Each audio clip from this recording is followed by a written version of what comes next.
August 2nd, 1945. Camp Grayson, Georgia. A silver freezer cart rolled through the women's compound, and every German prisoner in the yard turned toward the sound. Not because it was loud, because it was cheerful. Small bells on the handle chimed as the cart bounced over the hard dirt. Ice cracked inside the metal chest. A young American corporal pushed it with one hand and shaded his eyes with the other, moving through heat so heavy it made the pine trees look tired. Marta Keller stopped with a wet army shirt twisted in both hands. 41 German women stopped with her. The cart was polished bright enough to throw sunlight into their faces. White vapor slipped from a seam under the lid and curled downward, impossible in that weather. At first, Marta thought something was burning. Then she understood. It was not smoke, it was cold. The corporal parked the cart in the middle of the yard and called out in careful, broken German, "Ice cream. Anyone want ice cream?" Nobody moved. The words had landed in the compound like a mistake. Ice cream. In August. In a prison camp. For enemies. The corporal lifted the lid and a cloud of frozen air rolled out over his wrists. He reached down with a scoop. When he brought it up, the whole yard seemed to lean forward. The ice cream was yellow. Not pale, not gray. Yellow like peaches in a bowl before the war. Yellow like August sunlight trapped in milk. It was already softening at the edges, sagging against the metal scoop, dripping in slow, glossy lines. "Peach," the corporal said. "Best flavor we got today." Anneliese Krauss was the first to step forward. She was 19, from Bremen, and had once worked switchboards for the Luftwaffe. Since her capture, she had spoken only when spoken to. Now she walked toward the cart as if she were approaching a loaded rifle. The corporal filled a paper bowl, added a small wooden spoon, and handed it to her. Anneliese stared at it. Then she whispered, "This is real." The corporal gave a nervous little laugh. "Yes, ma'am, it is melting, though." She put the spoon in her mouth. For half a second, nothing happened. Then her whole face changed. Her eyes widened first. Her shoulders pulled up. The spoon dropped from her fingers and struck the dirt with a dry click. Then she began to cry. Not politely, not softly. She bent over the bowl and sobbed so hard the ice cream shook in her hand. The corporal stepped back. "Did I hurt her?" Marta did not answer. She was watching Anneliese eat through the tears, grabbing the fallen spoon, wiping it on her skirt, taking another bite as if someone might take the bowl away. "Cold," Anneliese gasped. "It tastes cold." That was when Marta knew the cart was dangerous. Not because it was a trick, because it wasn't. 3 months earlier, Marta had been captured outside Leipzig with a field radio, a burned map, and a lie she had repeated so often it had stopped sounding like a lie. America was soft. America was decadent. America had money but no discipline. America would never endure what Germany could endure. She was 24 years old, educated, obedient, and hungry in the way everyone in Germany had become hungry by 1945. Not starving every day, that would have been easier to name. This was the steady, humiliating hunger of thinner soup, darker bread, bitter coffee, and smaller portions disguised by bigger speeches. After surrender, the Americans processed her through a camp in France, then placed her on a ship with other captured women from communications offices, medical units, transport sections, and military administration. They crossed an ocean Marta had only seen on school maps. Then came Georgia, pine forests, red dirt, wet heat, insects screaming in the dark, barracks that smelled of soap, canvas, and damp wood. The Americans counted them each morning, fed them on schedule, sent their letters through the Red Cross, and corrected guards who raised their voices too sharply. Everything was procedural. Everything had a form. Everything had a rule. It should have felt humane. Instead, at first, it felt insulting, because the food was not merely adequate, it was abundant. White bread that bent instead of crumbling, real coffee, eggs twice in 1 week, meat with visible fibers, not scraped mystery from bone, jam in tins, butter wrapped in paper. The women told themselves this was theater. They told themselves the Americans were showing off. They told themselves prisoners were being fed well so Germany would look worse by comparison. But then the days kept coming. Breakfast came whether they praised America or cursed it.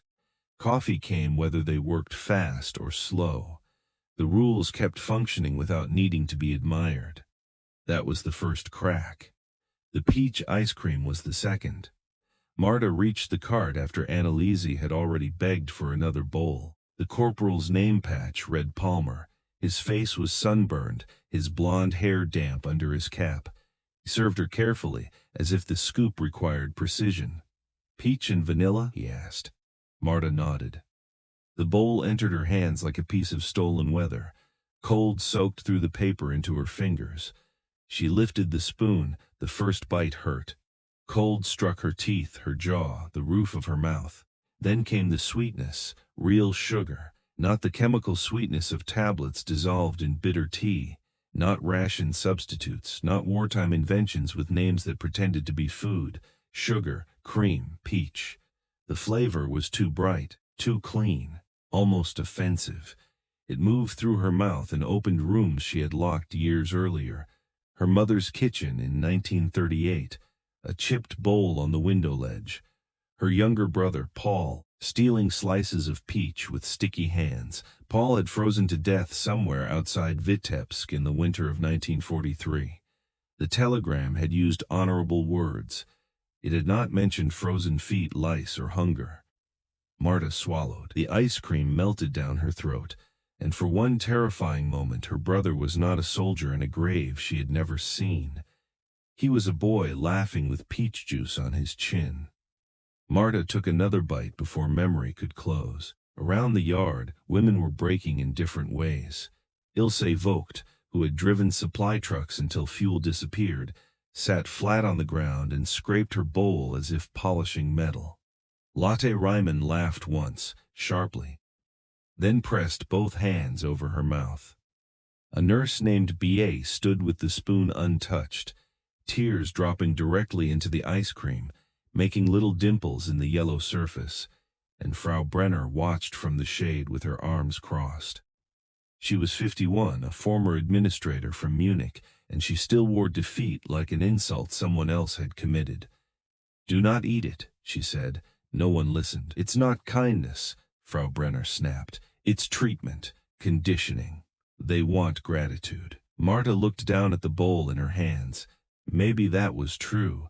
Maybe every generous thing in war carried a hook under it. But Corporal Palmer did not look like a man executing a psychological operation. He looked like a farm boy who had expected women to smile at dessert and had instead watched them come apart. He leaned toward Marta and lowered his voice. "Ma'am, should I stop?" Marta wanted to tell him yes. Stop before this becomes worse. Stop before these women remember what they have lost. Stop before one spoonful explains the war better than any officer ever did. Instead, she said, "No." Then, after a moment, "You did not do anything wrong." He looked relieved. Marta looked at Anneliese, who was crying into her second bowl. "You did something ordinary," Marta said. "That is what hurts." That night the barracks stayed awake long after lights out. The heat pressed through the screens. Mosquitoes whined beyond the netting. Somewhere outside an American guard coughed and shifted his rifle strap. Inside no one spoke loudly. The women whispered about ice cream as if naming a forbidden thing. Was it really peach? There were pieces in mine. Mine melted too fast. Did you taste the cream first or the fruit? Anneliese lay on her back with her hands folded over her stomach. "I forgot food could surprise you," she said. No one answered. Marta sat on the edge of her bunk and wrote in a notebook she had hidden inside a rolled stocking since France.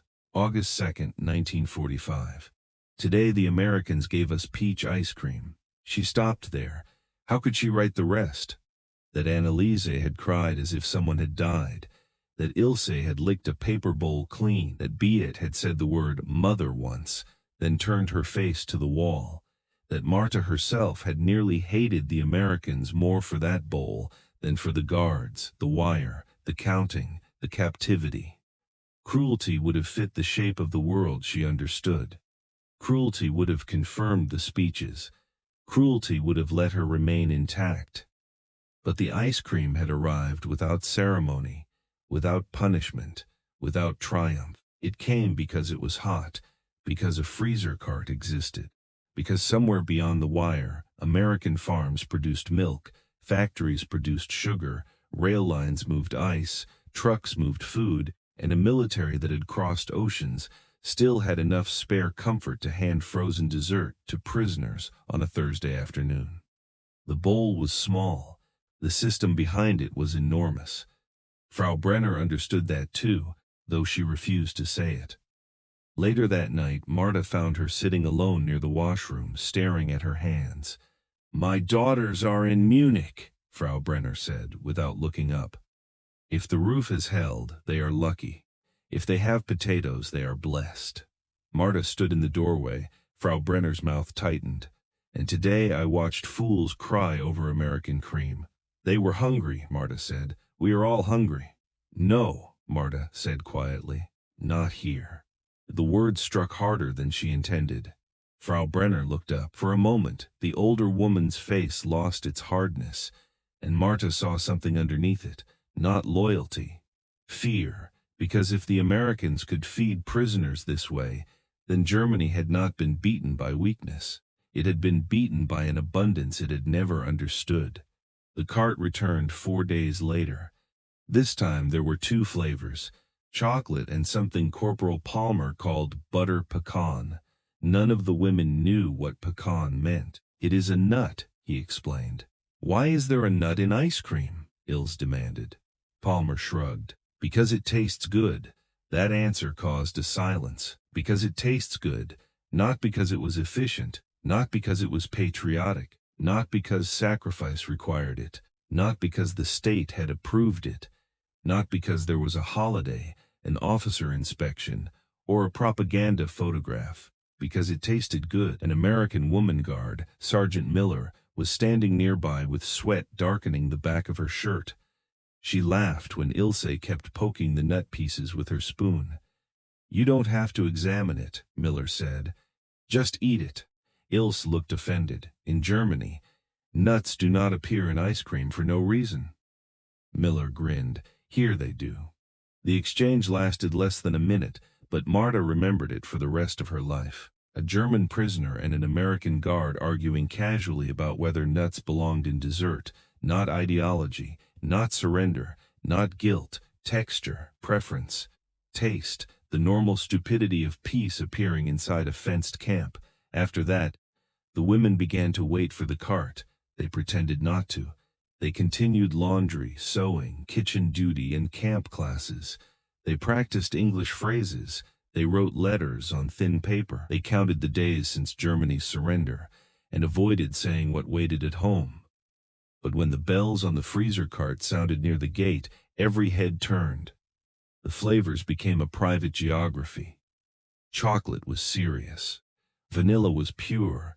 Peach was dangerous because it made people remember. Orange sherbet was too sharp. Strawberry tasted like childhood if childhood had been dyed too brightly. Butter pecan divided the camp into factions. The arguments should have been absurd.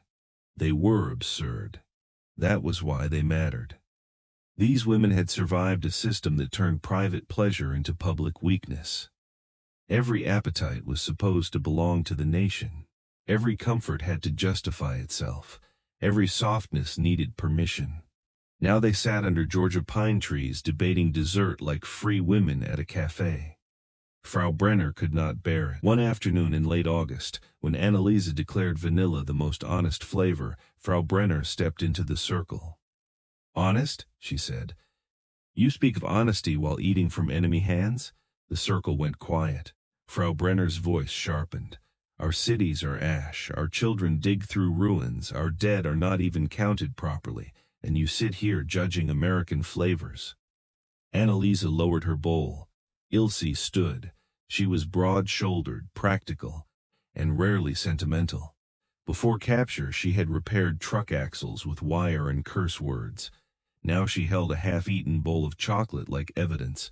"What do you want us to do?" Ilse asked. "Remember who you are." "I am trying to. By eating, by noticing." Frau Brenner's eyes narrowed. Ilse lifted the bowl. "This is what they have, not in a palace, not for generals, not on Victory Day. Here, for us, for women behind wire who cannot help them with anything. That is exactly why it is obscene." "No," Ilse said. "It is why it is proof." The word changed the air. Proof. Marta felt it settle. Ilse went on, quieter now. "We were told they were soft. We were told comfort made nations weak. We were told hunger made us pure. But they crossed the ocean, beat us, counted us, fed us. And now they have enough left to argue about nuts." Her voice almost broke. "Maybe we were not strong. Maybe we were only used up." Frau Brenner slapped her. The sound cracked across the yard. No one moved. Ilse's head turned with the blow. A stripe of red appeared on her cheek. Sergeant Miller started forward, but Marta raised one hand without thinking. Ilse looked back at Frau Brenner. She did not return the slap. She only said, "You can hate the bowl. It will not make the hunger at home less true." Frau Brenner's face collapsed for 1 second. Then she walked away, spine straight, dignity intact only from a distance. That night, Anneliese did not sleep, neither did Marta.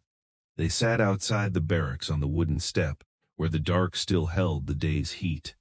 "I wanted to believe hunger meant something," Anneliese whispered. Marta looked at the wire fence, black against the sky. "Maybe it did." "What?" "It meant we had no choice left." Anneliese wiped at her eyes with the heel of her hand. "They told us sacrifice would make us clean." Marta thought of warehouses emptied for the front, children with wrists like twigs, women boiling peelings, men praising endurance because there was nothing else to praise. "No," she said. Sacrifice became a language so nobody had to say failure. By October, the first letters from home arrived. They came through Red Cross channels on paper, so thin the writing showed through from the other side.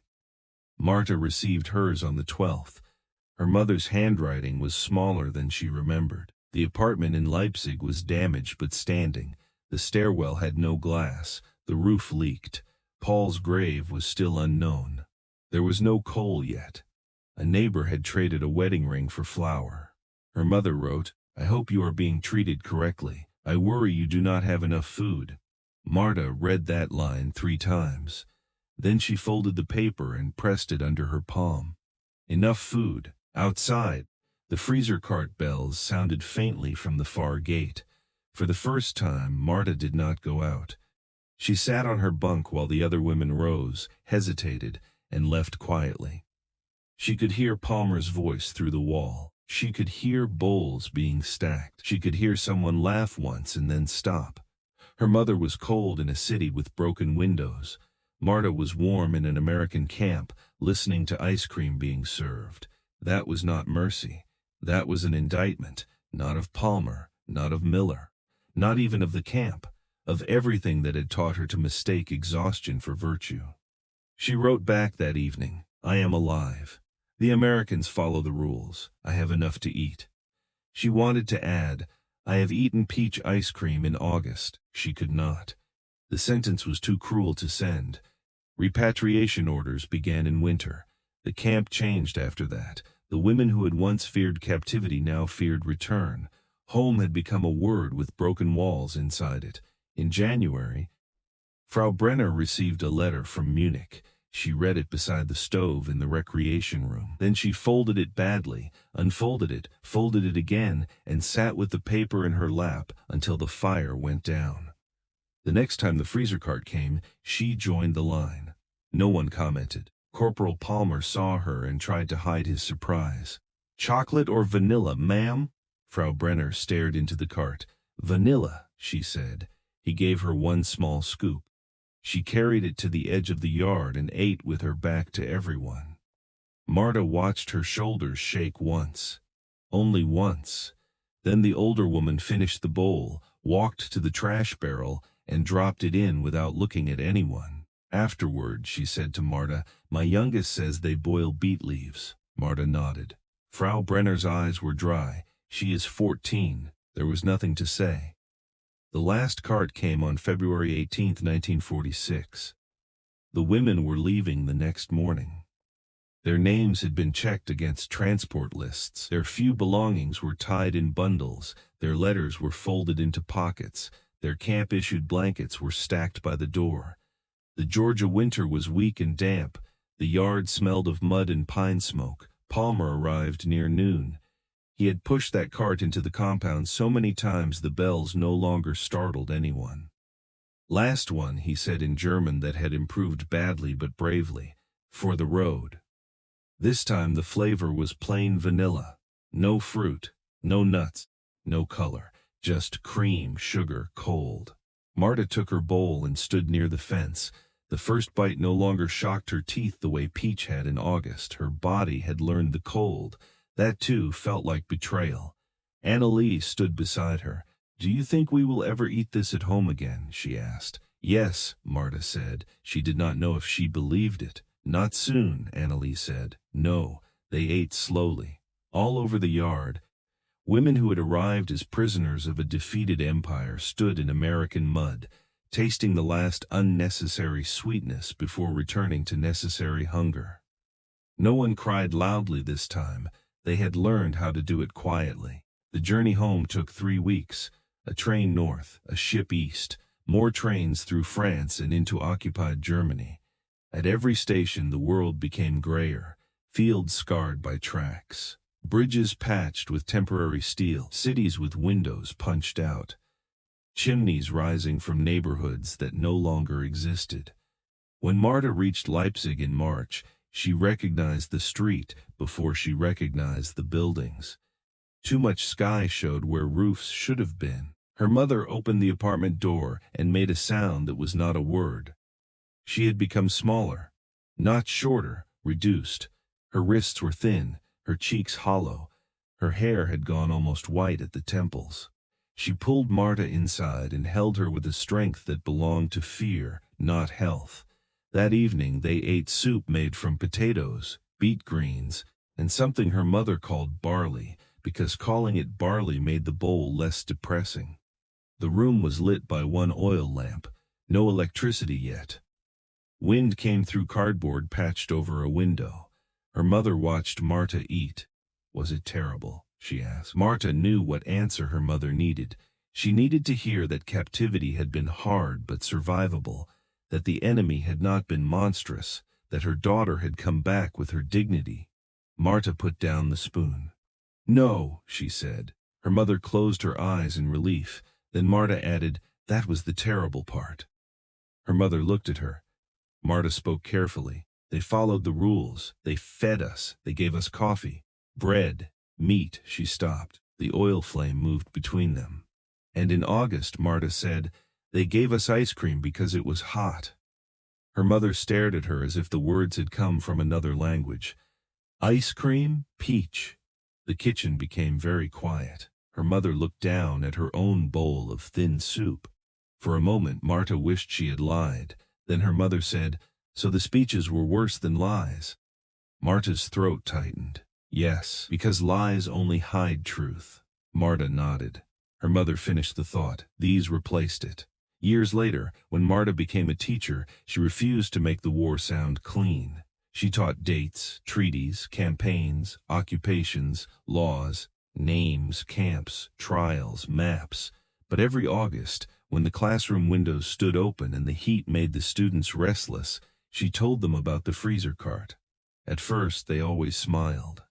Ice cream sounded too small for history. Marta let them smile.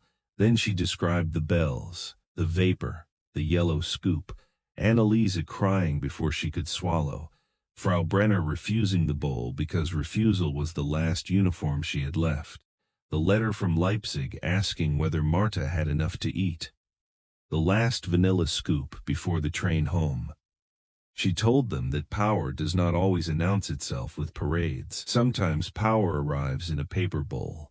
Sometimes a system reveals itself not by what it can destroy, but by what it can spare. Germany had demanded every sacrifice and called that strength. America had handed frozen cream to prisoners and treated it like an errand. That was when Marta understood. The freezer cart had not argued with propaganda. It had not debated ideology.